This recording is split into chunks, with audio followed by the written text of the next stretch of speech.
Ladies and gentlemen, welcome back to another edition of the Coffee and KO show, and it's another recap show.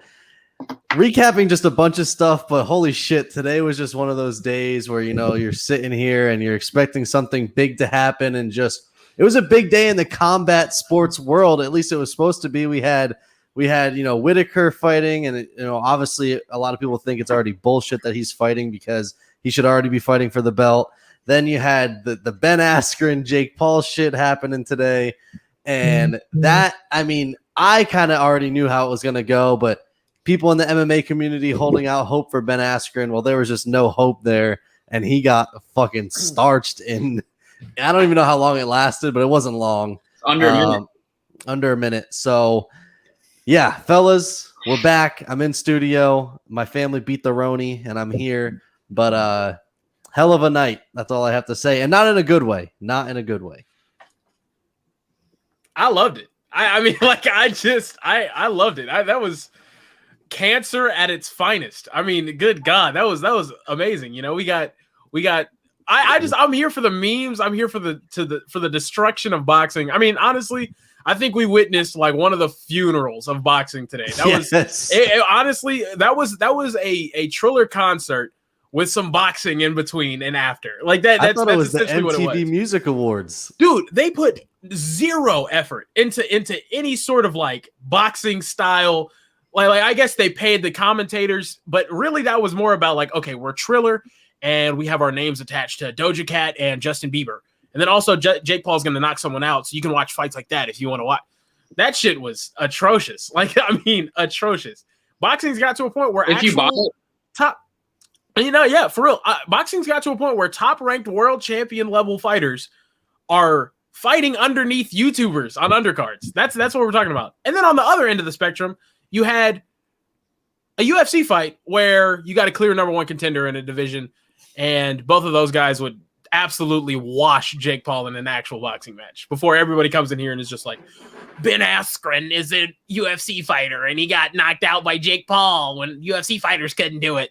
Save me. Spare me. If you bought it, was it worth it? The 50, you think? No. Did anyone actually buy it? No.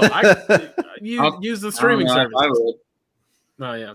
Yeah, that was awful. Freaking, yeah. Ben Askren looked awful. He showed up there looking like me, basically. Same body type. You know, exactly what we were thinking about.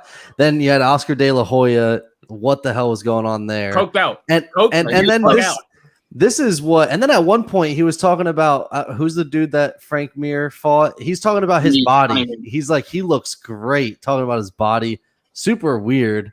But then we move over to UFC, and this is what's crazy. Jake Paul made $700K tonight plus pay-per-view.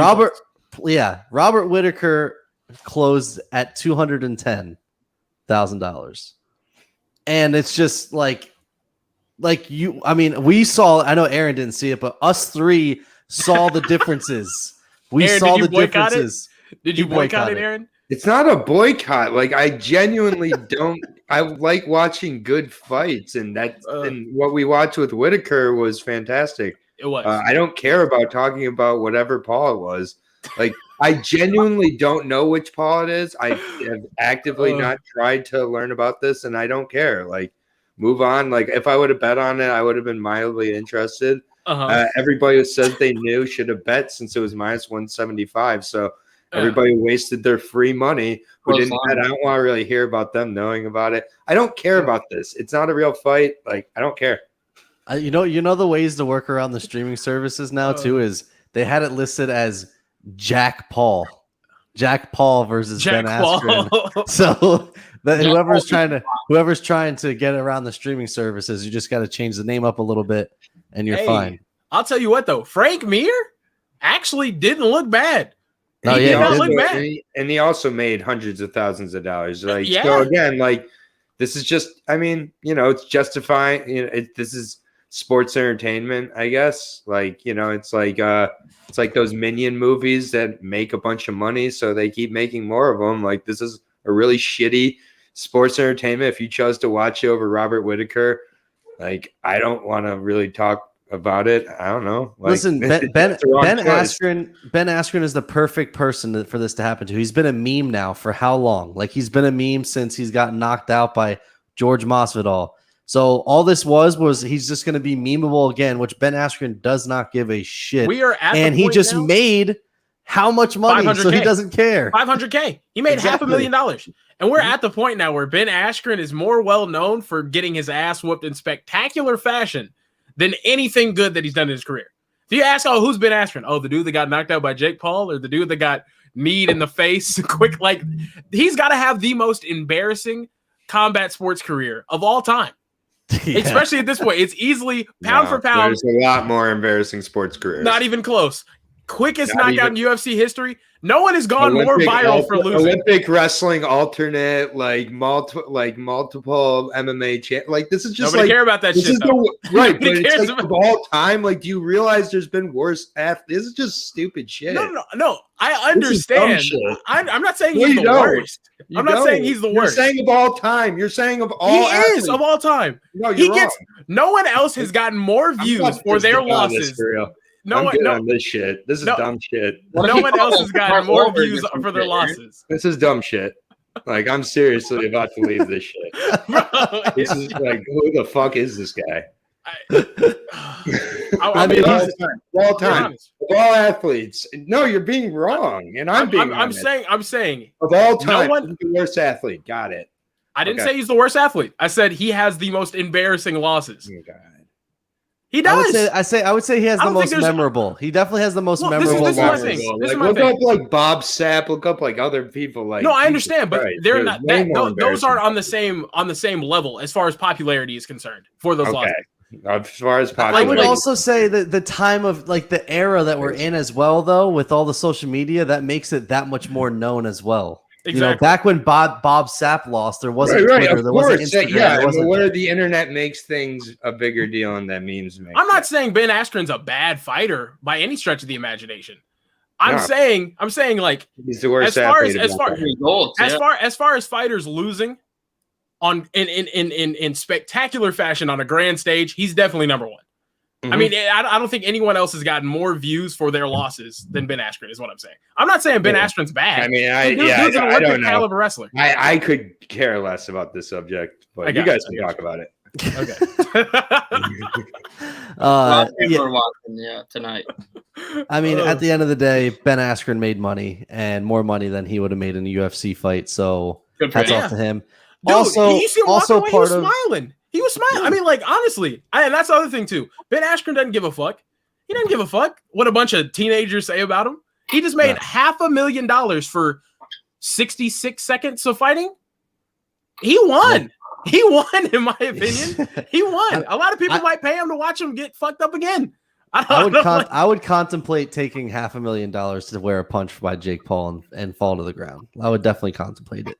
Mhm. I'd do it. So yeah, I would too. I think Carrie, you taking that one? Everybody on here is Absolutely. taking that. Honestly, how Easily. hard can a YouTuber hit? I mean, he looks like he hits kind of hard, but He hits fucking hard. I mean, he can box, dude. He can box. But so we'll move on to UFC now. So we got our Jake Paul, Ben Askren stuff in. There we go. But Robert Whittaker puts on another good performance. I was saying this before. I think it's bullshit he even had a fight to basically secure his shot at Izzy. I felt like based on his last two performances, I don't think he personally needed to fight again. Based on the state of that division, there was really no one else really threatening Izzy, in my opinion. So other than maybe Marvin Vettori, but so I think, in my opinion, I didn't think Whittaker really even had a fight, but he goes out, puts on a clinic against Gastelum. I say hats off to Gastelum. I don't think he looked god awful. And for 5 rounds, I thought that his stamina held up. He threw exchanges back. But at the end of the day, Robert Whittaker, Izzy's number 1 right now. Robert Whittaker is just as close as you can get to that. And I think that he poses a really big threat to Izzy, especially if he can utilize. He's not going to go in that's going to try to take Izzy down 10 times, but he's super smart with the way that he fights and setting up those takedowns. Especially you saw it in the 5th round against Gastelum. They stay striking, and then all of a sudden just a quick level change gets the takedown. If he can fight like that against Izzy, it's going to be tough for Izzy, So, I mean, Izzy has been able to get up and stuff takedowns at the lower weight class, but, we'll see. I really like Robert Whittaker. He's one of my favorite fighters to watch. And I think a lot of us can appreciate him. Only 30 years old. What he's done in the UFC has already been remarkable. But, yeah, so Robert Whittaker, he was probably for me, the biggest bright spot on the whole entire card.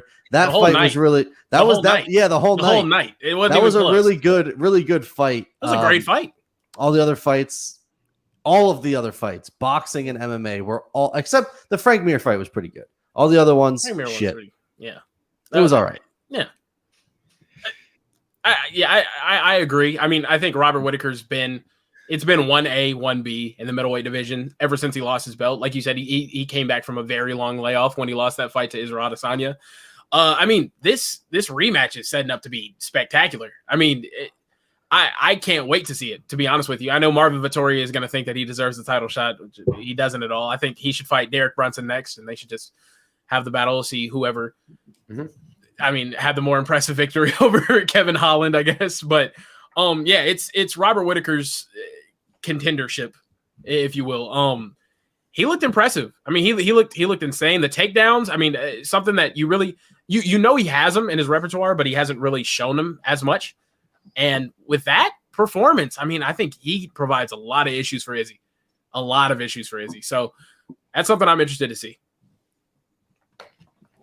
I think what sucks thinking about it is, Whittaker's already a guy that I feel hasn't been the most marketed guy in the UFC, even as a champ. I feel like he was one of the more underrated champs. He's one of the more underrated fighters in the UFC. And then today was if he was going to fight again, today was the perfect day, a perfect fight to showcase his talents. And no one was talking about this card because of the Triller card. So I'm looking at Twitter, and there's just nothing on Twitter about, man, Robert Whittaker looked great. Aside from like MMA analysts, guys that do it for a living, Ariel Helwani, all those guys. But other than that, like there's no just MMA fans like us that are tweeting about, oh man, Robert Whittaker looked great. It was, holy shit, Funky Ben Askren just got his head knocked off. The number 1 draw in boxing fought tonight, Yeah. So that's what I think. He's the number 1 draw in boxing right now. I feel like this would have been a perfect night to kind of have, if there wasn't boxing, everyone's watching Robert Whittaker fight Kelvin Gastelum and put on a masterful performance. Instead, no one watched it because they're too busy watching the MTV Music Awards. Rob likes that. I feel like Rob doesn't care if you watch him or if you don't watch him. He's going to be the best in the world. He would have beaten Paulo Costa tonight. Would he have beaten? I don't know, but it's just definitely the fight to make. That's the only one where you have a question at this point. I mean, at this point, he's wiped.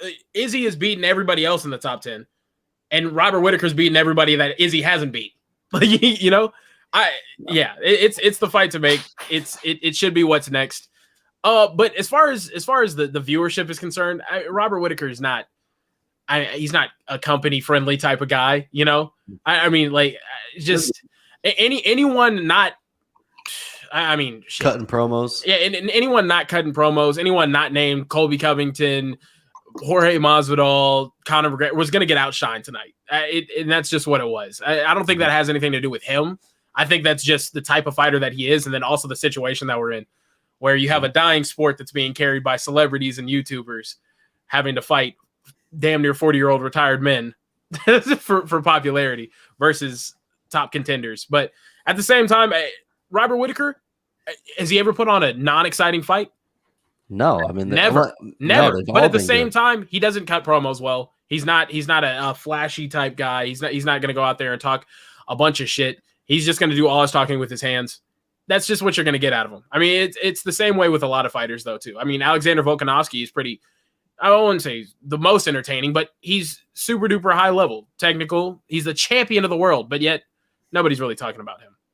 It's just what it is. Especially in that market, Australia, it's hard to really connect over here. Aaron, we're done talking about Ben Askren. You could go. I'm still bring it up. I'm sorry.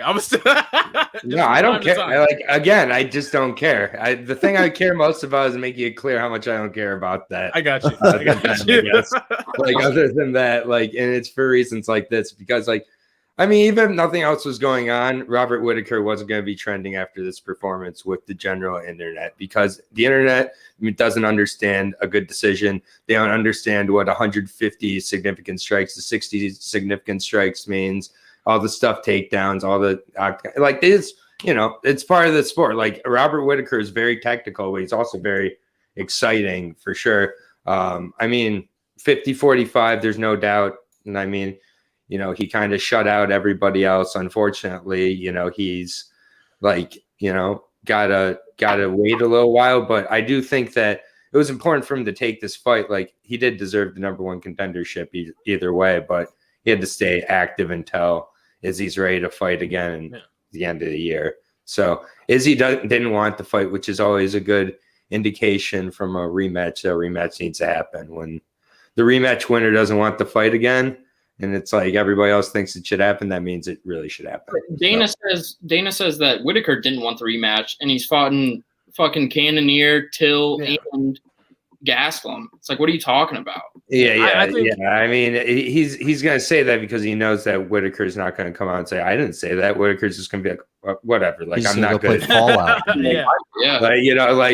it's just like, I mean, Whittaker, he doesn't have this crazy, like, he doesn't look like he's a crazy fighter. Just looks like a regular guy. I mean, and it's like he'll probably go into the Izzy fight, though. I think it'll be a pretty close odds, because I think Izzy, people are pretty shot on Izzy now after what happened against Jan. Now everybody thinks that the blueprint's been written. Maybe it has, maybe it hasn't. But I would be leaning Robert Whittaker if I were to pick today. Yeah. Okay. I think I'm an Izzy fan, and I'm leaning Robert Whittaker right now. And I think Robert Whittaker's cut from that same cloth as like Max Holloway, where it's just like, if I believe I'm the best in the world, why would I shy away from any of these contenders? Because I'm going to have to fight them anyway when I'm the champion. Yeah, because honestly, I think, but it's interesting because with Robert Whittaker, a lot of times you see guys who are like really good, and you're like, oh, but if they get against someone who can put them on their back, like, that's going to be a problem. Like, that's Robert Whittaker has the best takedown defense and get up in the division, probably.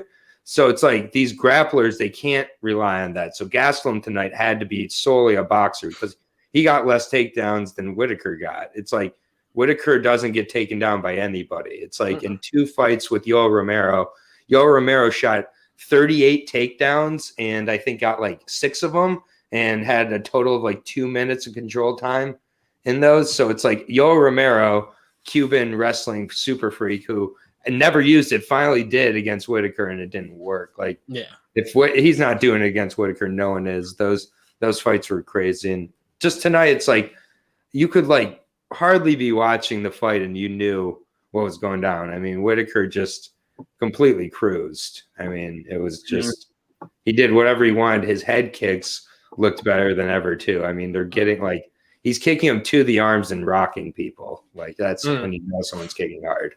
Yeah, he made Gastelum bleed out of his ear hole. Yeah, he did make him. Yeah, he did. He always bleeds too, though. Like when and also Gastelum, who looks like the most other UFC MMA fighters in the world. All the like, I follow a bunch of MMA fighters who happen to look like Gastelum. So every time Gastelum fights, they'll be like, "Good luck, twin." And so like after this fight, there's like 7 different, fighters like Jose Shorty Torres who are like crying right now. Probably looks like Nasrat Hakparas is upset right now. Like a few others. It's like that dude just like he doesn't look like Kelvin. Kelvin looks like him. Yeah, there we go. Something like that. Yeah. But yeah, I mean, to the moon, Robert Whittaker. Hopefully, I mean, I'm all in on Robert Whittaker, but I like Izzy too. So I mean, I'm not gonna say that's a tough one because Izzy was definitely controlled by Blachowicz, but there was a weight discrepancy there. I think that might play a little bit of the fact into 20 pounds heavier than him in yeah. the mixed martial arts contest. So I think that the takedowns are a little bit more difficult when you against Izzy at the lower weight class. So, but we'll see. I mean, Robert Whittaker is world class. Those two could fight 2 times a year. Just keep doing that for like the next 2 years, and I'm totally cool with it because I think that the fights are always going to be good, and that division just kind of sucks right now. So those two guys are literally the best two, and I feel like everyone else is pretty far away from them, in my opinion. I don't think the division sucks. I just think those two are that good. I mean, it just Jared Cannonier, look at the tear he's been on. I don't think he sucks. I mean, I know everyone thinks Paulo Costa sucks after that performance against Izzy, but he's fucking solid. Like he walked down Yoel Romero and won that fight. Kelvin Gastelum, I mean, although he's been on a bit of a skid lately because a lot of people figured him out, it's tough. I mean, Aaron's going to hate this, but Darren Till's not bad. Yes, he is. I'm just pissing off Aaron tonight. That's just hey, Darren Till versus Jake Paul. Are you tuning into that boxing match? No. Hayden. He's hating. Please, just keep my MMA fighters fighting MMA. I'm good.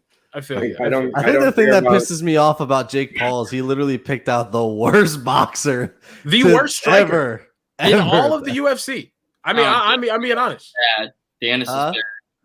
Dylan Dennis? Yeah, Dennis would have been bad. Does he classify though? Because the dude's got like 3 fights ever. Like I feel like I don't even count Dylan. There's a reason why Dylan Dennis didn't take it. I wish Dylan Dennis was in there tonight though. Oh my goodness, I wish Dylan Dennis was in there tonight. Dylan Dennis would have got his ass fucking. That would have been one of the lone times I probably rooted for. Jake Paul. I know. That's how much I don't like Dylan Dennis. I would have rooted for Jake Paul. That's crazy. No, but yeah. But this freaking card, guys, it was so bad. Yeah. So tonight, shit took forever. Between the two cards, there were 2 nut shot stoppages. So we had Alexander. Wasn't a nut shot either. Nut shot. Yeah, so the guy got taken out on a stretcher in the boxing This fight. is the weakest night in fight sports history.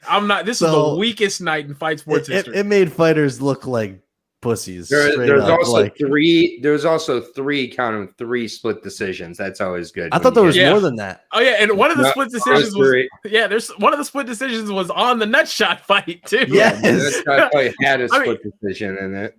So I want to talk about Romanov. So before we get to that, we should talk about what was supposed to be the co-main event. With Ricardo. Yes. Well, that was going to be the next thing. Okay. So we can get to Romanov first. I kind of want to get to Romanov because it actually happened. Yeah. So first off, hand up. Do you think Romanov took the easy way out because he was just gassed? Hand up if you thought he took the easy way out. Hands up on me. I'm sorry. He was purely gassed for one. And I've seen guys literally get punted, like Pat McAfee punt to the nuts and still fight.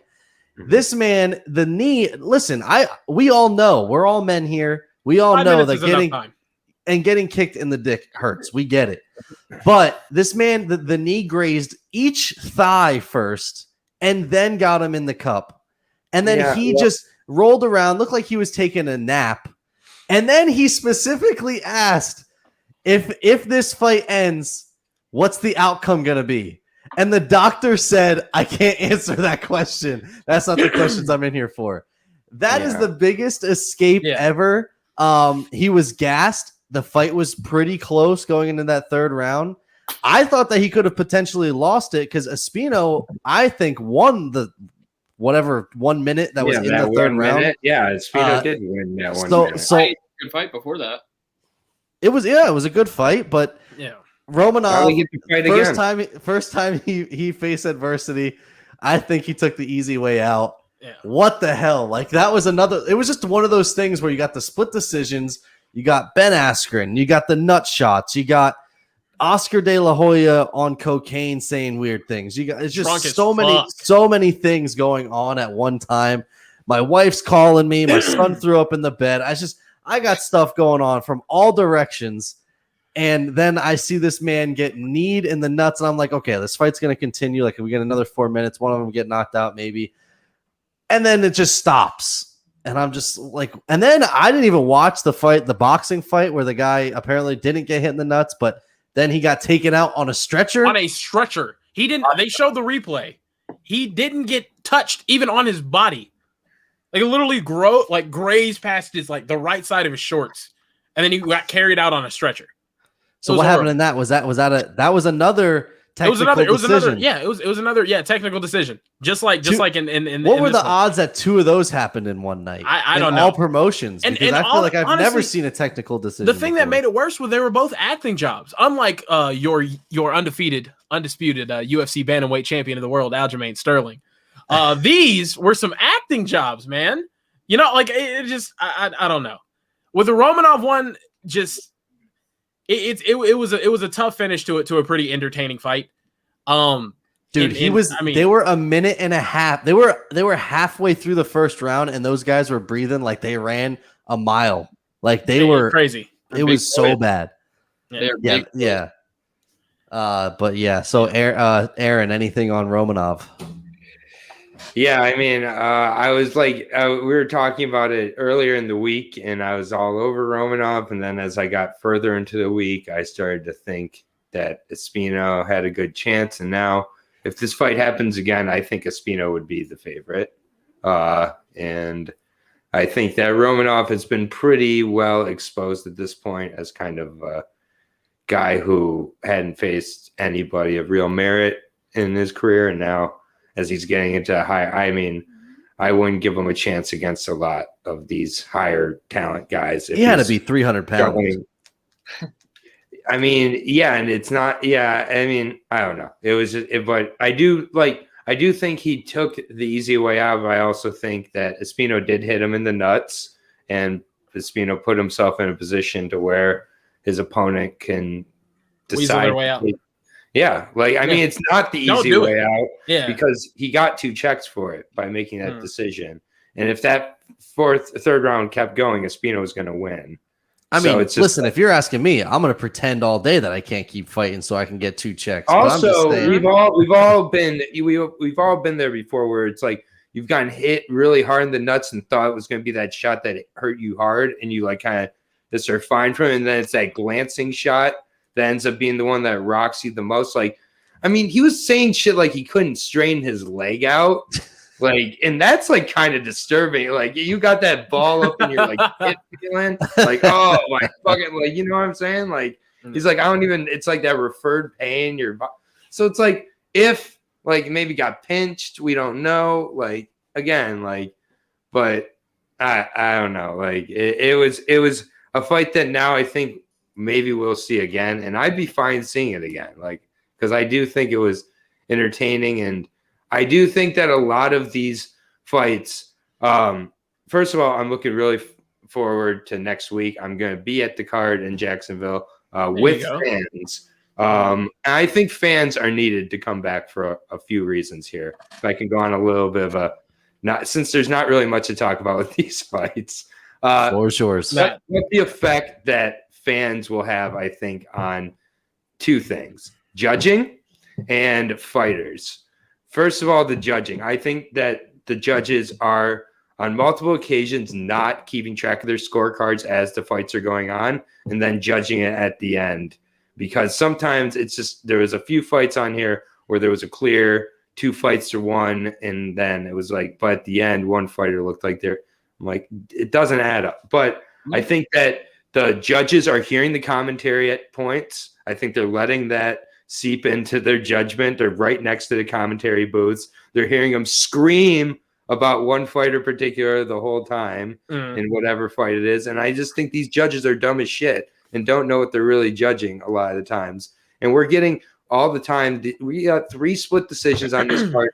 The worst split decisions are when it's 29-28 each way and then a 30-27. That means all 3 judges saw the fight 3 different ways. They didn't just see 2 different winners. They saw 3 different scores. And it's just like, that's the split decision special. So that's Tracy the first Cortez, part. Justine Kish. Yeah. And also that one we'll get to in a second, because I do think when fighters miss weight, they should have to win by a little percentage too. I don't think if it's close, She made up for it with the shorts. Yeah, okay, sure. They gave her a point for her looks. Yeah, I mean, I think that happened on a couple of the women's fights tonight. But the other part is that with these two heavyweights, I do think they probably get tired in front of a crowd quickly. But with the crowd, everybody's screaming. They don't hear each other breathing and be like, "Man, I'm tired. Man, I'm tired too." And like, also the Violent Bob Ross fight, it was like a sparring match, right? Like neither guy seemed like they were trying to like, especially weird. Bob Ross. Like towards the end, seems like he was trying to finish it all. I think that they just kind of get used to like thinking it's like kind of just sparring at a certain point when they're not. There's no crowd there. Certain fighters, I think, really need it. Like these lower level fighters who don't have that ultra focus to be able to go in there and deliver like Gaethje did against Ferguson. Like you see, like what Pena did against Munoz, where it's like kind of just think like they were sparring. Like neither guy was really throwing that hard. Like especially not Pena, and it's just like so. I think those two things are things I hope with the crowd increased a little bit more from what we've been seeing. So with the crowd, it's for me, it's a double-edged sword, just because how many times do you see fights where there's like loud crowd reactions to missed strikes, and then you see that reflected in the judges' scoring, right? But I do agree with you. I think it's going to get. I think for some fighters, the fighters that are more, I guess, mentally in it, that it's gonna. I think crowds might actually hinder their performance a little bit. Or it doesn't be able to hear their corners. Robert Whittaker's doing that performance with 10 million people watching him tonight, or with the Ape. Like that's how Robert Whittaker. But there's other fighters I think that have suffered a lot, like Kama Worthy, like all these guys who split over this last year, like out of nowhere, like I think it's going to heavily influence things like Aljo staying on the ground, things like Romanov staying on the ground. When there's 15, 20,000 people booing you for milking it, it's a completely different story.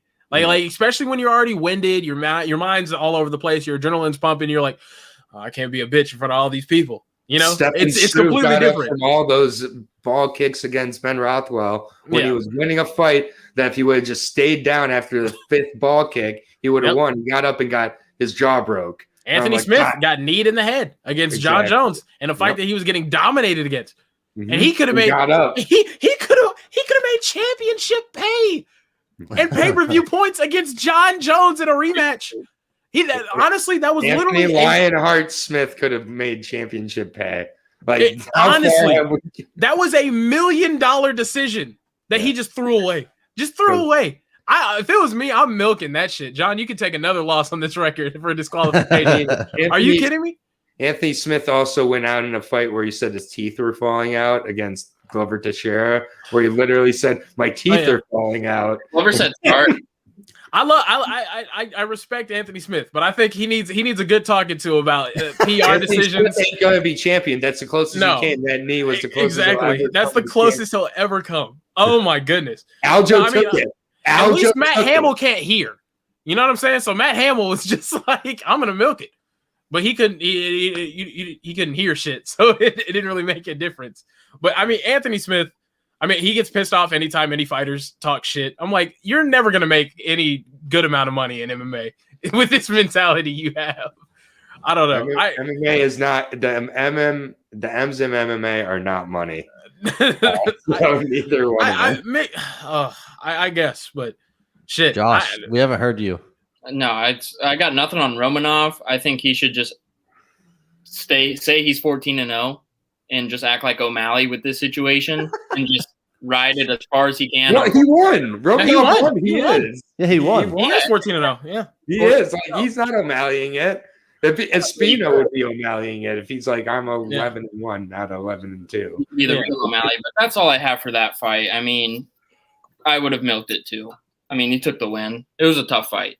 How about Espino though? 40 years old and like looking like pretty physically capable in those later rounds, and took that's the most athletic big dude I think I've ever seen. Like athletic looking big dude. Like he looks like from the Canary Islands. It just that was he had crazy. A nice tan going too. Oddly, nice hair, good little mustache. Talking to Jose earlier because apparently he was on the Canary Islands wrestling team, and I think everybody's reaction was, "I have a fucking wrestling team. Why does the Canary Islands have a wrestling team?" Sounds so refreshing. The Canary Islands just sounds like the dopest place on earth. Oh goodness, yeah. So Nico actually asked, did we talk about Jakar Close getting concussion and suffering a cervical sprain from Jeremy Stevens shoving him? So we can talk about that. So obviously we knew right as the show started that that fight was canceled.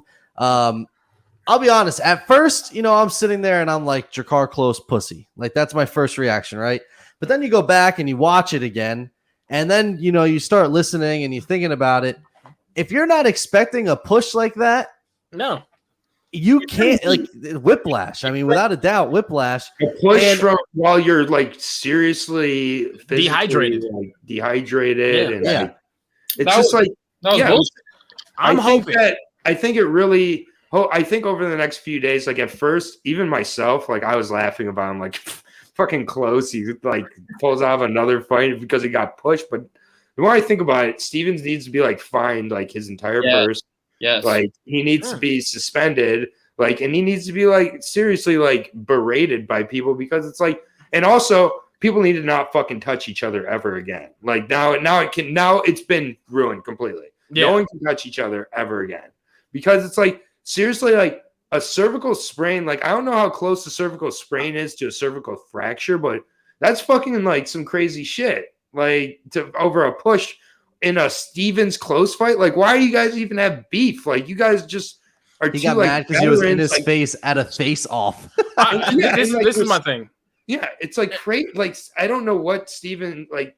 I don't know if it's the CTE. Like I don't know what it is. This has been Jeremy Stevens his entire career, and I'm hoping that this finally stops him. It's stupid.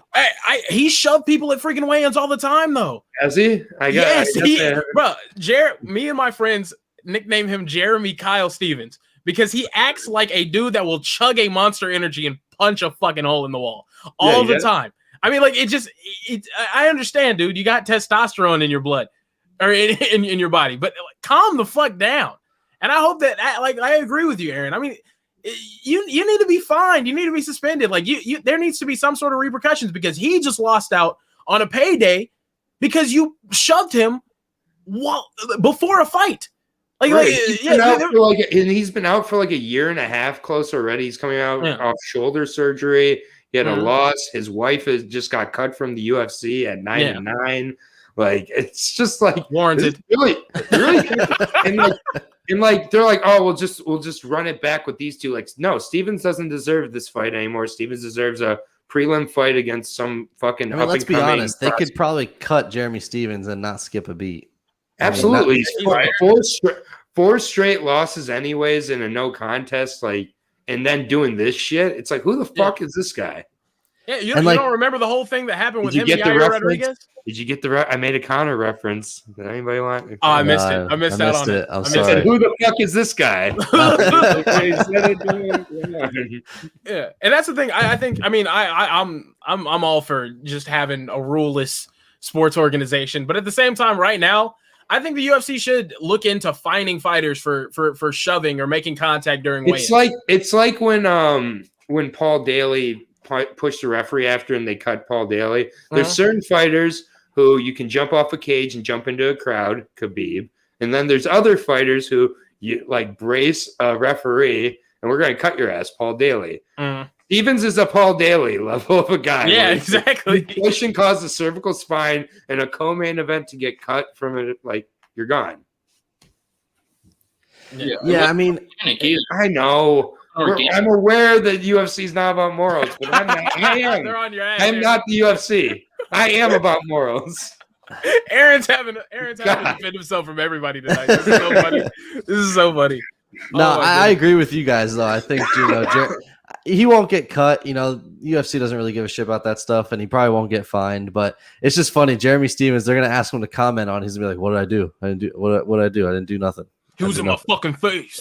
He's my face out of face off. Honestly, no, I mean, seriously, this is the type of shit that you've seen. I mean, like, honestly, Aaron, I like you should go back and look at his pattern of behavior. He is a total Kyle. I guarantee you. His back tattoo is very Kyle-y. Everything about him screams Kyle. He's got tattoos on his arms, a freaking full beard, Monster Energy sponsorship. I'm sure it's got to be there somewhere. I don't know. He just definitely a flat earther. Oh yeah, definitely a flat earther. Drives a big ass pickup truck to compensate for his penis size. 100%. I mean, the dude's got to chill the fuck out. That's Blue Lives Matter with Jeremy Stevens. Oh God. Oh shit. Josh, anything? I'm the black dude, and I didn't even say that one. Oh gosh. Yeah, no. But go ahead, Josh. Jeremy Stevens in the wrong. Completely. Yeah. 100%. Is he your fired though? Is he going to be your fired on your? I don't know. We'll have to find out. Oh, yeah, okay. There's so many candidates tonight. I need to look up all three judges' names first. Those are the Triller is fired. Triller's fired. There was 3 straight fights on this card where the judges, I feel, got the fights wrong in a row. Jessica Penne did not beat Lupita Godinez, period. Then they got Alexander Romanov being Juan Espino. No. And then my boy, Bob Ross, Luis Pena. I don't know if he beat Munoz because Munoz won the first 2 rounds. Yeah, Bob clearly. Ross, man, he just looked. I was messaging in the group chat with Steve. He looked slow and just very lax, like too lax. He was sparring. Like he was sparring. Bad. I explained this to my friends and they said it was pretty on point. So I just want to get you guys' take. He looks like he's supposed to be way better at striking than he actually is. Like his movements. And he allegedly has a good amateur wrestling background, but he got taken down like a sack of potatoes. And then afterwards, he was just like, "Yeah, I'll show Kevin Holland come train with me. I'll show you how to." I was like, "No, he already has the same right. He already has that wrestling." Yeah, I'm saying he has the exact same thing that you have. It's awful. Like I no, and it's so weird. And it's so weird to me because I've talked to Luis quite a bit since his last. He's been living at American Top Team's dorms. Been training with Dustin Poirier and other really, really high-level guys, like replicating like Conor McGregor for Dustin and other guys. Like, I really thought he was going to pick up a little more, but I do just think that whether it's a crowd or without a crowd, Luis Pena, we're still waiting for that hype Luis Pena from The Ultimate Fighter that everybody saw in there get injured. And then we're like, oh, once he comes back from that injury, he's fine. Then he faced Trezano, and it was like, oh, once he gets used to the knee after the surgery, and now he had his debut, he'll be fine. And like, he keeps kind of, and like, he didn't win this fight tonight. I bet on him heavy, and afterwards, I know he didn't win this fight, but he got the win, so he's gonna move on to something. But it's like Alex Munoz, 6-1. His best win was over a one-armed guy, Nick Newell. Like it's just I was about to say that. It's just like Alex Munoz is as one-dimensional comes. He was 5'9" versus 6'3". Like everything was here for Bob Ross to shine. And he got gifted a decision because the judges didn't know what they were watching the whole night. And now he's gonna have to face someone better. Like, I don't know if he beat Scott Holtzman. Like straight up. I think Scott Holtzman probably starches him. Like if he fights like that, yeah, like Scott Holtzman. Like, well, take it easy. Also credit to Alexander Munoz. I'm just glad he got another fight because after fighting Nick Newell, it's like literally the worst lose-lose situation. Because if you beat Nick Newell, it's just like you beat a dude with one fucking arm. What a fucking asshole you are for fighting someone with one arm. Mm-hmm. And then if you lose to Nick Newell, damn. You lost to someone with one fucking arm. You suck. Like, you guys who lost to Nick Newell were like, he has an unfair advantage. I can't. No. It's like, okay, let's not buying that shit. If you can't physically block a right hand. Have you seen his guillotine, Nick Newell's guillotine, when he locks it in? Oh, yeah. Like, if he gets it on the nub side, you can't get it out. I don't know if nub's right. I saw him hit a spinning back stub, and that shit was so funny. Dude, he put me to sleep in a half second, to be clear. Are you for real? Like he would destroy me. I mean, yeah, he's good. He's good. I don't want any problems with him or that trying stuff. They're like, fight the hand instead of hand. This is nothing. I'm just waiting for the day that he tried to prod the jab with that and gets an eye poke with his little thing. He's got Vaseline on it. It's slippery. Yeah.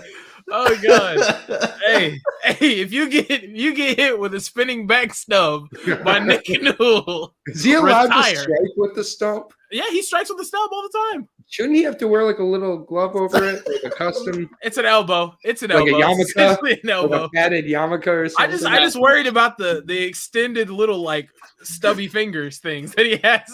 What about 12-6 stump? Is that legal, or does it have to be at an angle? I don't know. I don't know. That's a 12-6 stumps. It's over. Matt Hamill. Honestly, 12-6 stumps. I'm crying. It's not even here. a poke, really. I just be stabbing at eyes because is that a stump poke? I don't know. It's like keep your stump closed.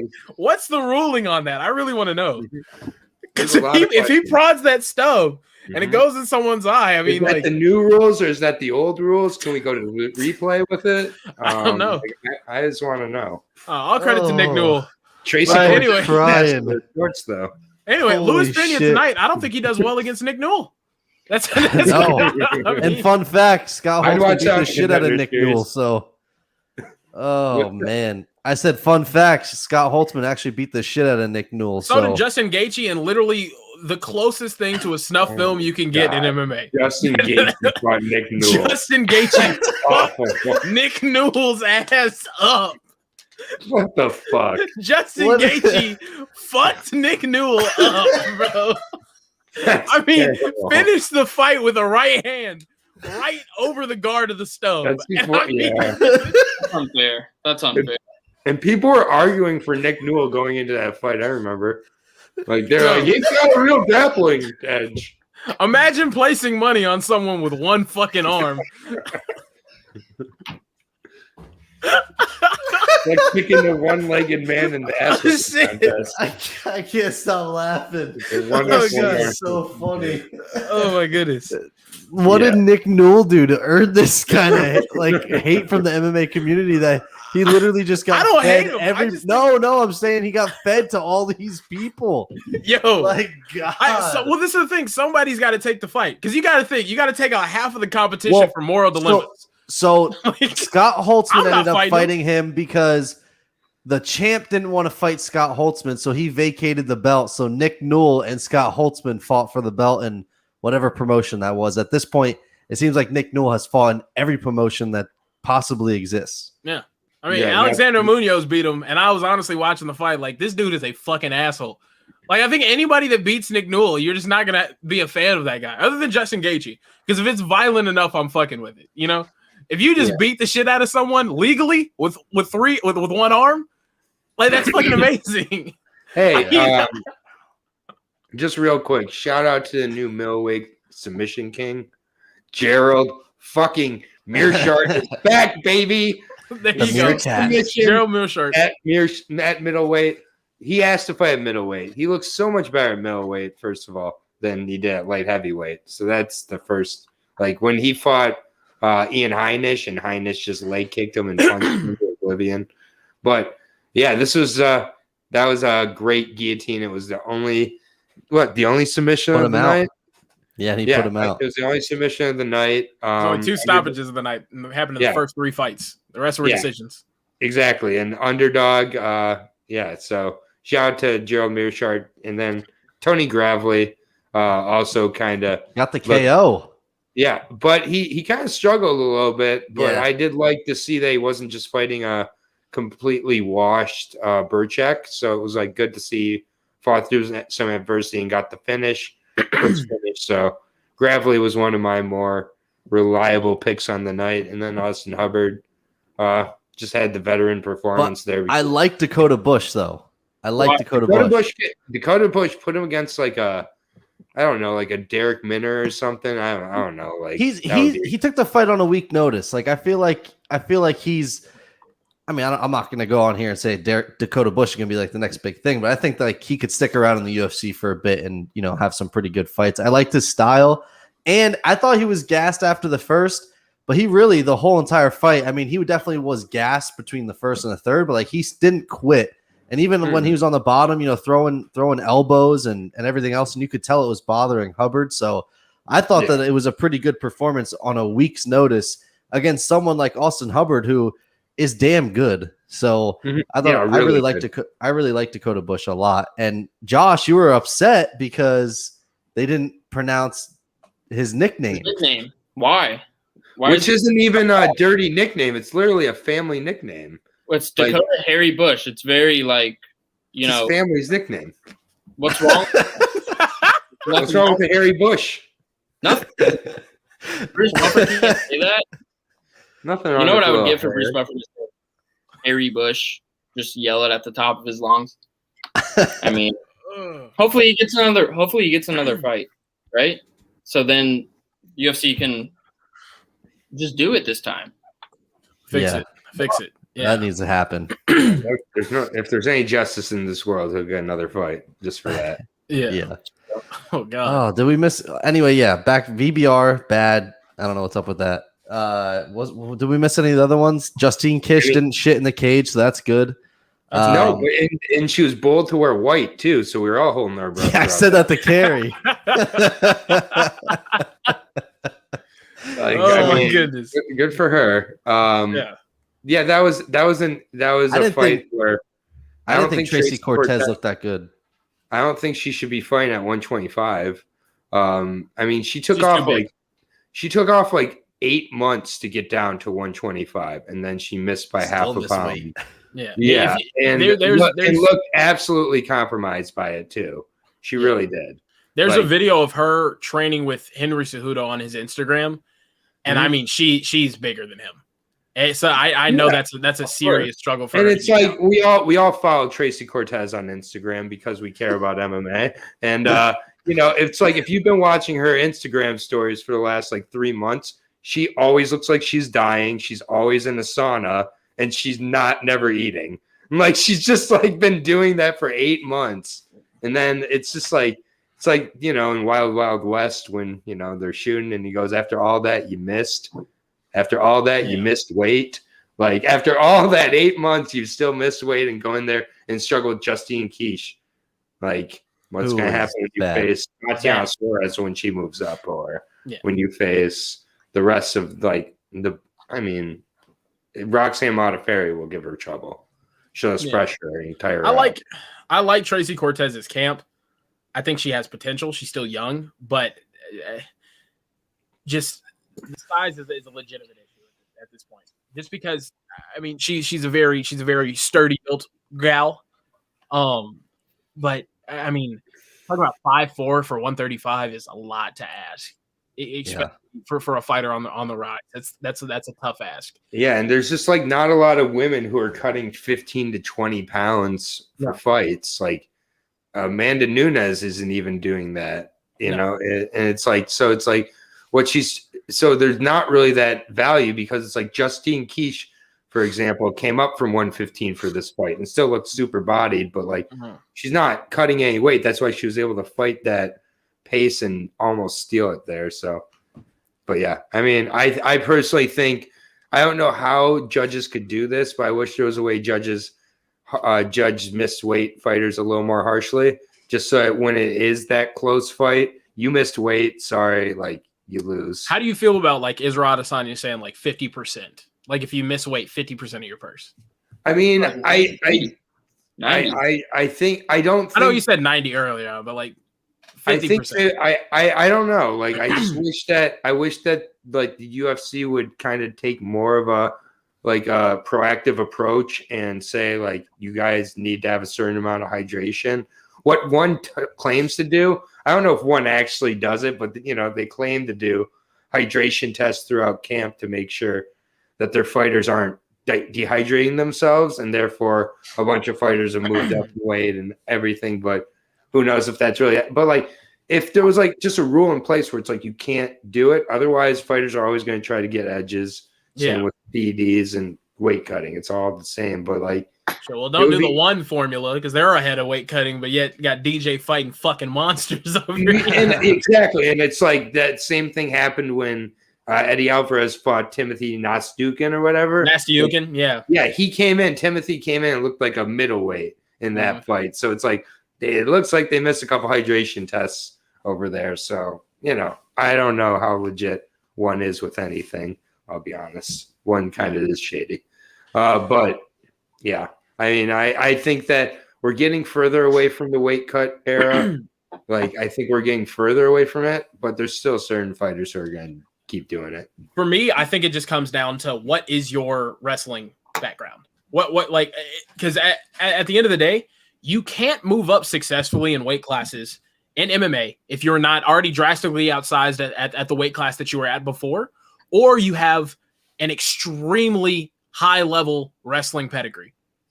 I mean, Henry Cejudo is able to be undersized at 135 or maybe even 145 because he's a fucking Olympic gold medalist. You know what I'm saying? Like, John Jones can move up to heavyweight because he's a high caliber wrestler. Like, you have to not be able to have someone implement their size and weight on you and just hold you against the cage or the ground in any way. That's why you see Israel Adesanya lose to Jan Blachowicz. I mean, Jan is amazing, but at the same time, 20-pound weight advantage later on in that fight whenever things start getting more and more technical as things wear down and Izzy gets more time to read his opponents. I mean, that's obviously going to play a factor.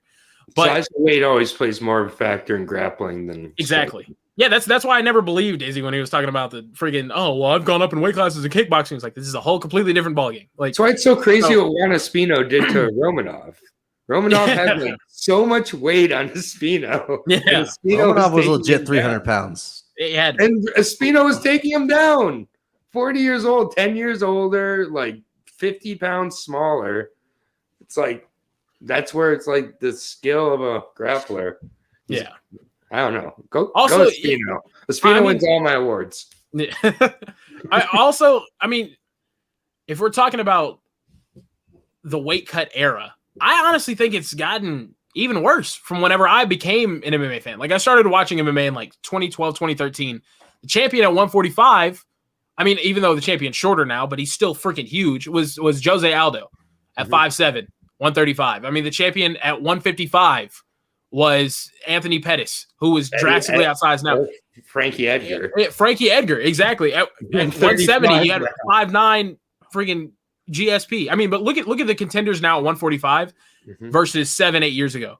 Way bigger. You got Zabit that's damn near 6'2". Yair Rodriguez 5'9", 5'10". I mean, all these guys have gotten bigger and bigger and bigger, where everyone used to just be 5'6". I think everybody's starting to figure out, I need this size advantage to compete at an elite level.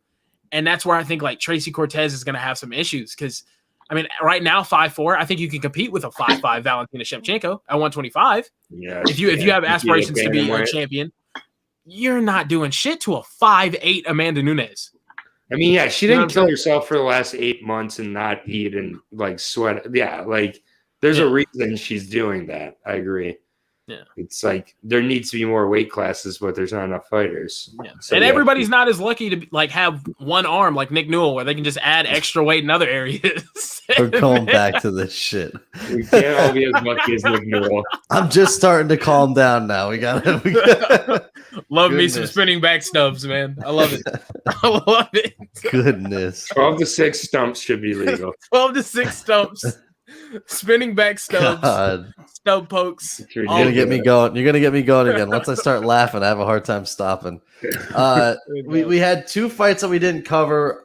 We'll probably cover them in the awards, but Jacob Malkoun wrestle-fucked Abdul Razak Al Hassan, which I don't think anyone saw that coming. So, well, I mean, we did say on the preview show if Al Hassan doesn't finish him in the first 2.5 minutes. Yeah, if Al Hassan's out of the first round, I think anybody in the world can beat him. Did anyone pick Malkoun? Did any of you pick Malkoun? Fuck no. No. Fuck no. Yeah. It just looked too much like first burst, same as the second burst, same as the first. Yeah. It looked like Phil Haas 2.0.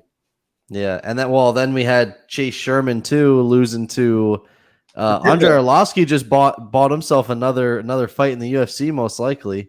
Which is crazy to me, but listen, wait to cut him, man. he's still got a decent chin because he wore a couple shots and just kept returning fire. Listen, I'm all in. I want Andre Arlovski to just keep fighting. Screw it. Like, he just doesn't give a shit. He still enjoys it. He said they asked him how many more years or how many more fights you have left. He said a couple more years. Did you see this was his 17th consecutive fight as an underdog? Makes sense. Well, he was the favorite tonight. No way. He was?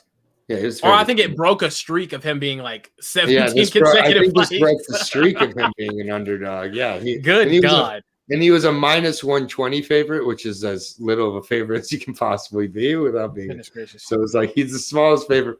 Yeah, no, Andre Arlovski, it is really. He looked really impressive. He did. Took some shots. Doesn't look 40 at all, other than his nose that goes like 20. He's starting to get a little bit of a gut now. Every time I see him go out there, he's a little bit, but he still looks pretty. I mean, he's no Juan Espino 40, but no. If you got that Canary Island fan. Are you guys ready to do give away some pink slips? More than ready. More than ready. All right, here we go. All right,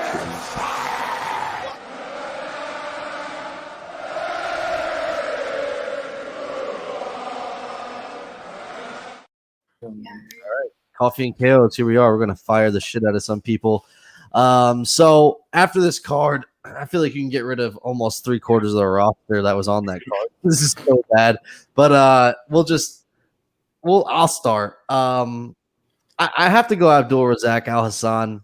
I think that his performance was probably the worst performance on the card. Jacob Malkoun, typically kickboxer. He does wrestle though. He has some wrestling. You know, he trains with Robert Whittaker. But he looked god awful in his debut. And then Abdul Razak Al Hassan was a guy that, you know, knocks out Nico Price. Everyone's high on him. Then he went through some legal issues. And since he's come back from those legal issues, he's been awful. He has been so bad. He got knocked out by Chaos Williams. And then today was just really bad. No answer for takedowns. I think he only got off 20 strikes the entire fight. It was like 20 strikes the entire fight. It was really, really bad. Jacob Malkoun wrestled the shit out of him, and he had no answers for it. I think Abdul Razak Al Hassan, I think you're a goner, buddy. And that's going to be my pink slip. Yeah, he's been a minus 350 favorite, a minus 210 favorite, and a minus 310 favorite in his last 3 fights. If you would have just bet the guy Al Hassan was facing in the last 3 fights, you're making such bank over the last. Like if you bet Al Hassan over the last 3 fights at those prices, I don't know what you are doing. But yeah, fired, totally fired. I'll go next, I guess.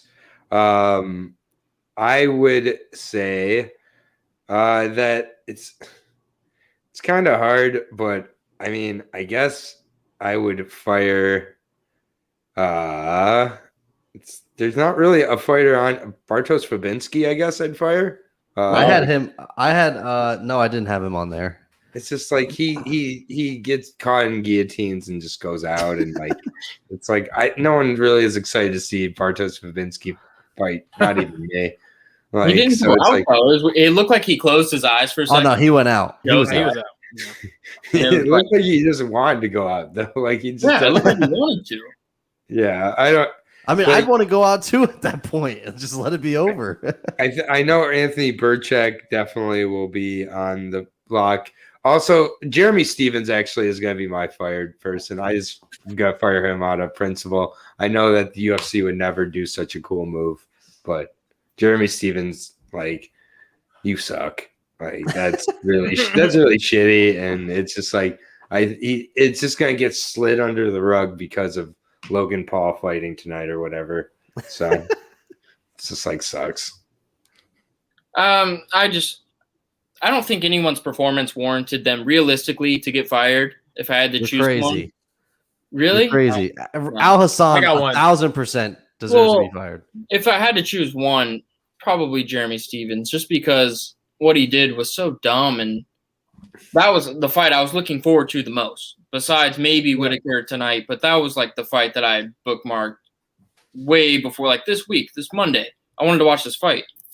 And, I mean, maybe Razak, but at one point he was considered to be, the next best thing. Yeah, but he's 35, really 35 really now. 35 now with 3 really bad losses in a row. No one gets fired for me tonight, but if I had to choose one, Jeremy Stevens, get the fuck out of here, dude. That was... You're a good boss. You're a good boss. Think so? Yeah, I mean, I'm telling him.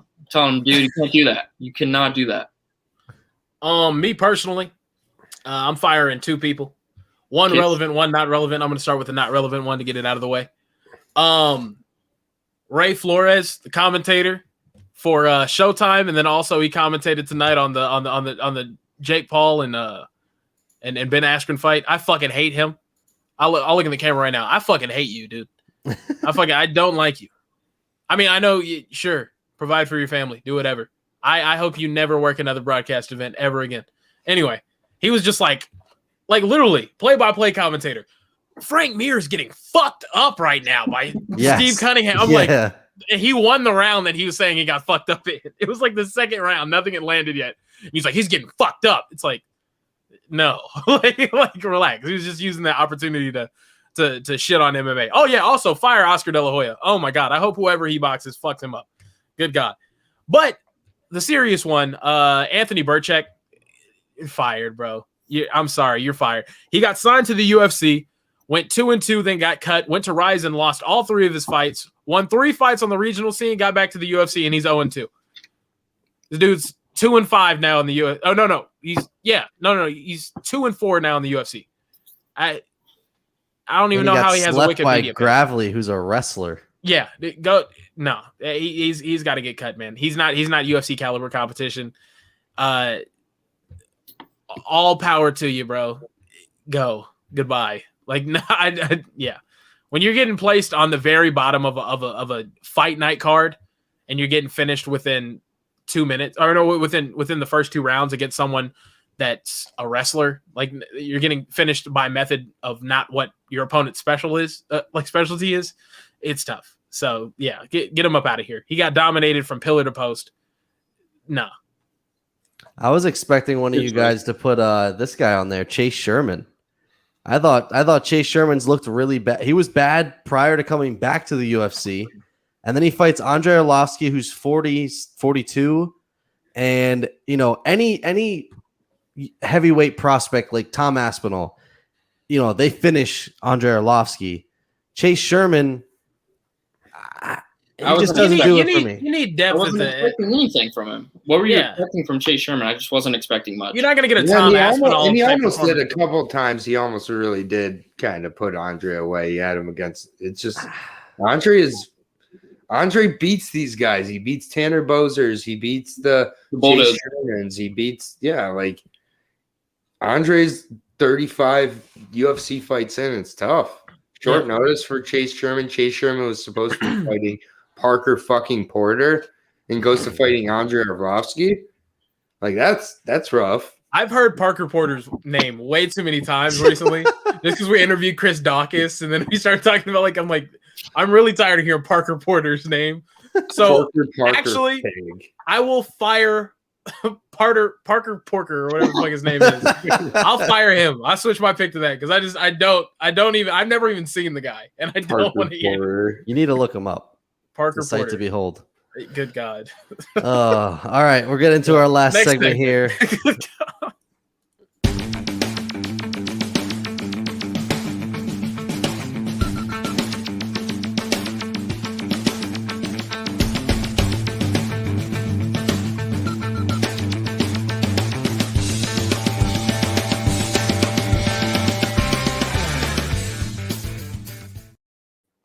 Ladies and gentlemen, it is that time for the Sheath Superlatives of the night. Are you fucking kidding me? Are you fucking kidding me? That was a picture of Parker Porter. Oh my God. Current UFC fighter Parker Porter. Cut this man right fucking now. You're fired. Get out of here. Parker Porter looks like he could use some Sheath underwear. So go to sheathunderwear.com, use promo code Coffee and KOs, get 20% off your entire purchase. They are the best underwear in the world. And people like Parker Porter will not be chafing this summer because they'll be wearing sheath underwear, which help prevent chafing. Your balls will thank you later. Greatest underwear in the world. Make sure you go check them out. It's that time. Sheath superlatives of the night. And this was a tough card to give superlatives to, I feel. Well, maybe one of them. It was a tough card to give superlatives to. I struggled a little bit with it. But I'll go first, and then we'll just kind of go around. So we'll start with Jacked on Caffeine. I originally had Mearshart. I thought it was a great performance. But then after seeing Robert Whittaker, he's definitely the most deserving Jacked on Caffeine performance of the night. He didn't get a finish. That head kick he landed on Gastelum, how Gastelum did not get knocked out from that was just incredible alone. That was one of the most flush head kicks I've seen in a while. Nasty, but from beginning to end, he didn't miss a beat. The wrestling was good. The striking was good. The pace was good. Everything about the performance was great. Best performance on the card, hands down. Wasn't even close. Robert Whittaker gets the Jacked on Caffeine performance of the night, which I know that he's going to be ecstatic about when we tag him in it on, I don't know, Instagram or Twitter, whatever one we use. You just took it was a tough card. Yeah, it was a tough card to give a Jacked on Caffeine performance to. So I went out of the box. I said Andrei Arlovsky because people weren't expecting him to win tonight. He came out and did what he always does and beats a guy that, it's just easy work for him. Andrei Arlovsky's a veteran of the game. He can do this. So Jacked on Caffeine. I like he's the OG Pitbull, right? Was he Pitbull before Thiago Alves? Yeah. Oh yeah. He's been Pitbull for a long time. Now there's like 30 Pitbulls total. He is the father of the Pitbull, and he's still doing it. I love Andrei Arlovsky. Great choice. I'll go ahead. Jake Paul tonight. He went out there and did exactly what I thought he should have done. Which is just completely start someone that's not a boxer, or has been training in boxing. So I gotta. Fuck. What else am I supposed to fucking pick off of this card? I'm trying to save one for Aaron because I know who Aaron's gonna pick. But it's just fuck. Actually, no. Are you going to Spino, Aaron? No. Are you not going to Spino? No, I'm not going Okay. So then I know who you're going. Then I'll go with the Spino. But he fucking lost. Jake Paul knocked Ben Askren's ass out. I liked seeing his fro just jiggle in the wind. When he got hit in slow motion. I love that. I don't know. It's something about dudes with froze getting slept. It all started with Charlie Brenneman getting absolutely fucking blasted. Charlie Brenneman was my substitute teacher. Are you for real? I swear to God, he was my substitute teacher. That dude got fucking blasted so many times in the UFC. I know. Oh my God. He was my substitute teacher in school. His brother is the athletic director for my high school. That's crazy. And so he actually went to the college here. Like that's where he went to school. Oh wow. So he was like a big wrestler and everything. The one thing I never understood about Charlie Brenneman was his nickname was the Spaniard. The dude's not even Spanish. It made no sense to me. Yeah. I just never forget that. And then there was some kid that said, "What would you do if I fought you?" And he said, "That's the last thing you'd ever do." And I wanted to tell my buddy, like, pull up the Anthony Johnson head kick clip. Yeah. Yeah. I think a young testosterone fueled teenage Kieran would have definitely wanted that smoke. Feel like a gust of wind and he'll get rocked. Probably gets rocked shaving. I don't know. Just shaving his face gets all wobbly. No. Yeah, Jake Paul. Jacked on Caffeine performance of the night. Go ahead, Aaron. Yeah. I'll give it to Jacob Malkoon. It was a good night for the Whittaker fam. Both Whittaker team members ended up winning. Malkoon just, Al-Hassan in the first 2 minutes had a couple shots that, wobbled Malkoon and looked like could have put him away, but Malkoon fought exactly how he needed to. And at 4-1, fought like a veteran, like just took him down, controlled him, almost had that plus 2,000 submission, which I was just waiting to celebrate that cash. It didn't come in, so I lost $20 on it, but oh well. He almost had that guillotine like 3 different times, and it looked like Al-Hassan wanted to go out. But either way, Malkoon 30-27. He can beat a lot of one-dimensional guys doing that. So I'm excited to see. He could really end up being kind of like the Bilal Muhammad of this division, I think, eventually. Like where he beats these guys who aren't supposed to really be in the UFC or in the top 20 in the division, but no one above that. Yeah. Also, I want to switch my pick now because I thought you were going to pick Mearshart. So I'll shout out to GM3. Coming back from that embarrassing loss to Hamzat, looked good tonight. Went out there. 2 embarrassing losses in a row, really. Who did you lose Heinisch before? loss was the Heinisch loss. He just got overhanded in too. Yeah, two bad losses in a row. I love GM3. Yeah. Shout out to GM3. Solid performance. So we're gonna do espresso shot a little bit different because this one is pretty tough. So I'm gonna say I'm gonna go 1, 2, 3, and we're just gonna say it out loud and see what we come up with. All right. Okay, hold on. I gotta find. Said espresso shot of the night. Yeah, the best shot of the night.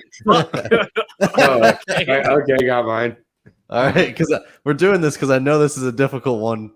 We might all have the same one. We'll see. I don't know. I don't think like by shot. Do you mean it has to be a punch? Because I was gonna be like, can it be an espresso crank of the neck? Sure, you can do whatever you want, whatever your heart desires. Whatever your heart desires, Josh. That's what it desires. All right, I'm ready. The world is your oyster. All right, here we go. 1, 2, 3. Jake Paul. It's got to be Jake Paul. Yeah, Jake Paul had the best shot of the whole night. Sadly, in all of tonight's combat sports action, the cleanest shot landed all night was Jake Paul's right hand on Ben Askren. I'm sorry. 100%. It really was. Tonight fucking sucked. I'm like if it's not that, it's a nut shot from Romanov. Yeah, I was about to say Juan Espino's nut shot was pretty solid because that was probably the most impactful one. It was a sneaky one. Yeah. It ended the fight too. I didn't think I could pick Jake Paul, so I was, GM3. It was such a tough night of fights that I was like, Gerald Mearshart, he deserves. How about a little love for Tony Gravely over Jake Paul, guys? Come on. When you fight Anthony Burchek on the first fight of the night, I'm sorry. I got to give it to the YouTuber. And it wasn't better than Jake Paul. It wasn't. No other shot was better than Jake Paul tonight. I'm sorry. I will say this, man. The amount of shit talk you're about to hear from 12-year-olds on the MMA community. I know. Or boxing fans on the MMA community. But the thing about boxing fans is, listen, for all my MMA guys out there, if anyone says any shit about MMA compared to boxing because Ben Askren got stretched by a YouTuber, just tell them the biggest draw in boxing right now is a YouTuber. That's all you have to say. Yeah. End of discussion right there. But that's good God. Yeah, it was Jake Paul's night, and it's his world. We're all just living in it. Biggest draw in boxing. And he's got a lot of money. I'll tell you what, though, I want to get y'all's opinions on this.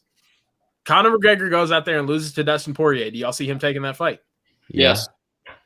I see it happening. I see him taking it. Why wouldn't he make money? I don't know. I'm taking it. We talked about him and like The Rock or him and Mark Wahlberg. I'd be interested in that. Guys, I know who I really want to see Jake Paul fight next. Get laid on me. Fucking Nick Newell. I need to see it. Oh my God. I need to see it. I gotta see it. What does Jake Paul strap a glove on that nub and let's fucking put him in there.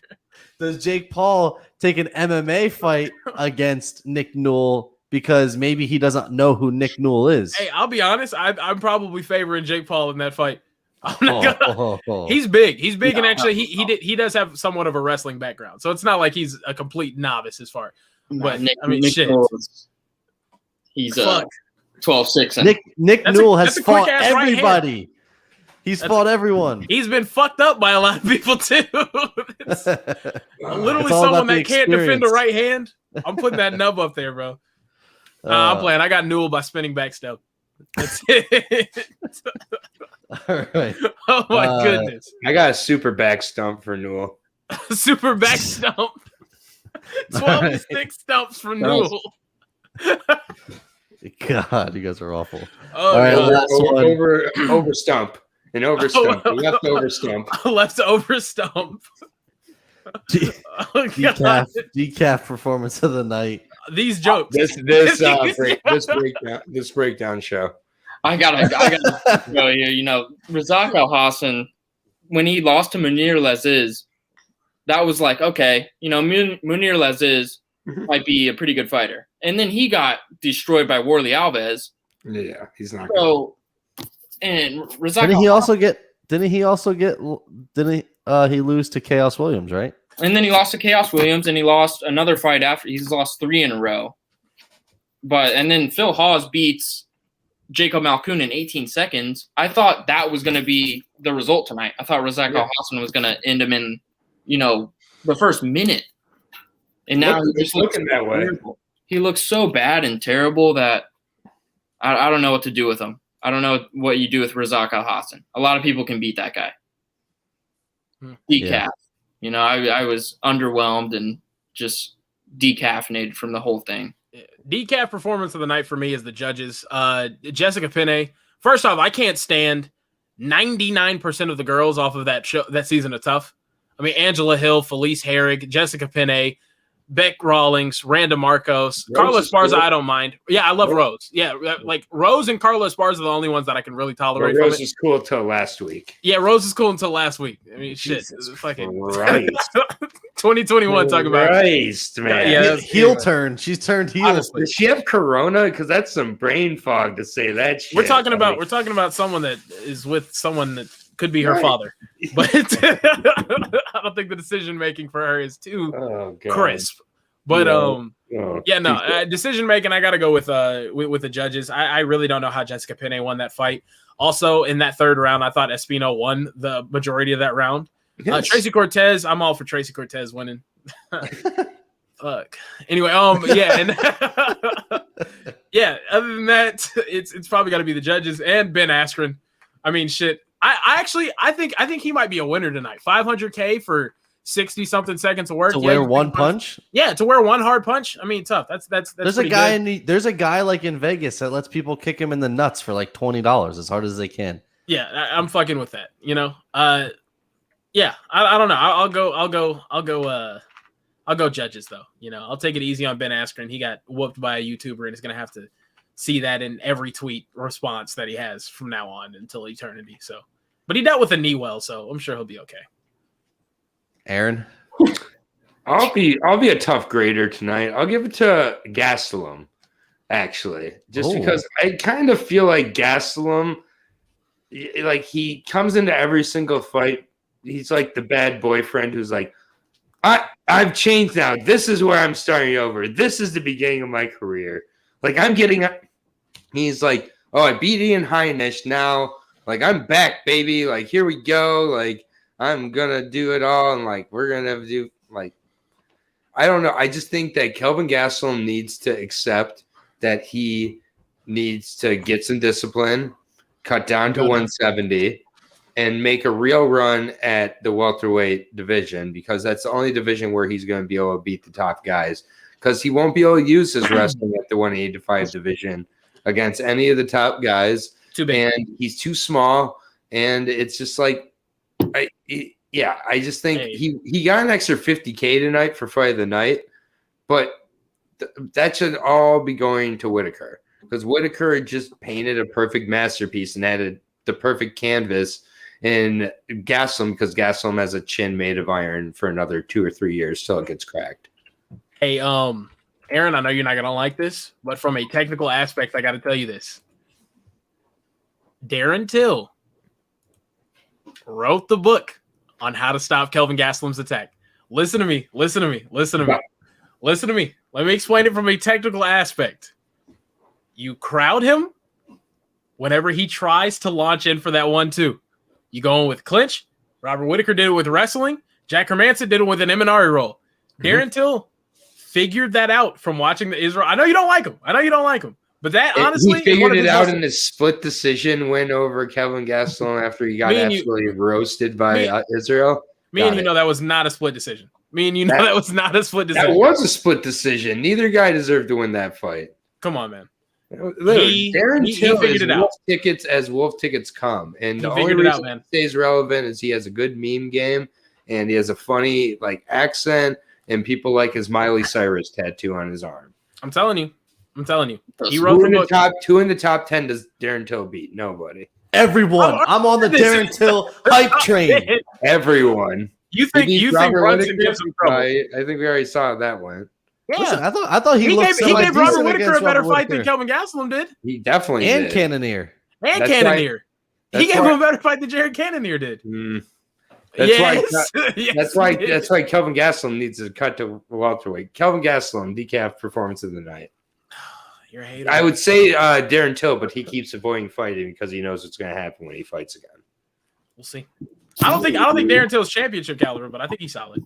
He's not even top 10 caliber. Darren Till's wolf tickets. Oh man, that's my boy. You're hurting. You're hurting my heart. Wolf tickets. Wolf tickets, baby. All right, my decaf performance of the night. I'm not taking it easy on Ben Askren. He sucked. That was embarrassing. I'm sorry. He got paid more than all of the athletes combined on the UFC card. Facts. Yeah, it was more. Yeah, he was more embarrassing than any loss. I mean, Al Hassan's was really bad, but other than that, like it was bad. It was as bad as it gets. I mean, he is technically a winner, but like I mean, I don't know. Like obviously they got to hype up the fight. So like he's gonna obviously say he thinks he's gonna win. I want to know if in his heart he actually thought he had a chance to win, or he's just like, because I mean he showed up literally looking like me. Like that is my body. That is my body type right there, right now. Ben Askren. Like he showed up and just looked like he just didn't care. I think he knew in his mind. He knew he was gonna lose. He's got the toughest skin ever. I honestly think that he's like, okay, I'm going to lose, but guess what? My pockets are going to be fat after this. I think and he didn't give a shit. He knew. I think he knew. Yeah, no, he definitely knew. He definitely knew losing was like a very realistic possibility, so I don't think he took it that hard. I do think that he actually trained his ass off for it, though, to be honest with you. But at the same time, I mean, the dude in the press conference yesterday or 2 days ago was calling himself a world-class athlete. He's like, although I may not look like it, I'm a world-class athlete. He's not. He's an extremely technical wrestler. He's not a world-class athlete. We saw his sparring too. Like, I think I have more head movement than that. Like he literally just left his head there the entire. That was going to happen as soon as I got announced. You knew what was going to happen. You know what was going to happen. Now Dylan Dennis is actually calling him out. Oh my goodness! Wait, calling out who? Jake Paul. Oh, because Ben Askren and Dylan Dennis. I think that would be. I think that that Ben Askren would have a shot, but because Dylan Dennis is garbage. No. You don't think so? I think we're talking about coordination. That'd be terrible. It'd be something you don't want to see. And also, I think Dylan Dennis has more room for improvement than Ben Askren does. It just not even close in my opinion. I hope that's the last we see of Funky Ben Askren. I hope we get Dylan Dennis versus Jake Paul. No, I don't want to see that. I want to see it. I want to see Dylan Dennis get slept. That's the end of Ben Askren. It's over for him. I mean, shit. It was smart though. It was smart. I mean, dude came out of retirement, made $500 fucking grand to get knocked out by a YouTuber. Now we need to build this brand up so that Jake Paul wants to fight one of us so we can make some money. I'll fight Jake Paul. I know. Yeah, I'll fight Jake Paul. I'll fuck Jake Paul up. I'm dead serious. I'll fuck Jake Paul up. Y'all don't believe me? I'm all for it. I'll fuck up Brock. I want to fight Brock Lesnar in a boxing match. That's my. You're crazy. That's my goal. That's my goal in life. Brock Lesnar in a boxing match. So we got a triple champion MMA card next week. So how about that? There we go. And you won't be on the recap. So I will not. I'll try to at least check in. I'll try to check in at least and say hello. In with your phone and just like scream at us. Yeah, through my 50 masks and my face shield. There you go. And my cross. Oh, you're gonna wear the mask? I'm gonna wear a mask. Yes. Yeah. I'm wearing a mask. I'm gonna wear like 3 masks, even though I'm vaccinated. I think you should just share a drink with the person next to you. I'll see what they think. Just suck his dick. But I can't wait. I can't wait to be there. Thank God for next week's card. Yeah. Oh, God. I'll be honest. I think next week's card's a little overhyped, but I'll get into it on Monday when we talk about it. Yeah. Outside of those top 3, I think the entire main card's incredible, and the prelims main card is good. Weak. The prelims are a little weak, but I think they're getting by just the excitement of having fans back. But the entire main card, I think, for once, it's a main card that I'm more excited about than the prelims. Usually, I'm always more excited for the prelims. So, I think that card has potential to be like absolutely insane or a huge stinker. Nothing in between. Nothing in between. I feel like it's either going to be insane or just That's fair. My big prediction is there's going to be one title that changes hands. I don't know which one, but one title will change hands. There's 3 heavy favorites, no? Mm-hmm. The lightest favorite is Zhang at -200. So that one's going to be interesting. Rose is a lot to deal with early, especially since she's coming there for America. I personally, the one I'm leaning towards is Jessica Andrade defeating Valentina Shevchenko. I'm telling you right now, if that happens, I'm just saying. I'm stripping naked on the recap show. I don't give a fuck. I'm going crazy. Andrade has a lot of ways she can win that fight, I think. And I think a little bit of the blueprint started to get written by, first of all, by Nunes, but also by Maya. By Jennifer Maya. I think that Andrade can replicate a lot of it. And Andrade being currently a +315, I just think that Shevchenko's getting to a point in her career where she's getting a little bit maybe complacent. And her main training partner is her sister, Antonina. Antonina is trash, hot trash. So at some point, maybe that starts to affect Valentina too. And I don't know, Jessica Andrade can put anybody away, and she has plenty of gas now at 125, not killing herself. BJJ black belt, but we'll see next week. You guys know Antonina's married to their coach. Mm-hmm. It was like 50 something. Yep. Yeah, no, Makes sense. Valentina is one of our friends' favorite fighters, and we just joke with them that they have a polygamous relationship. I'm sure. It wouldn't surprise me. It's a great time. I just want to take this show off the rails. Oh my god, it's been off the rails. It's been straight cancer from pillar to post, and that's why there's a possibility a brand change coming up, because I think it just fits perfectly. 100%. All right, guys, that's gonna do it for this show. Make sure you check us out on all podcasting platforms at Coffee and KOs. You can also check us out on all social media platforms at Coffee and KOs 1. Go subscribe on YouTube, and big preview show coming out on Monday. So make sure you stay tuned for that, and we'll see you all next time.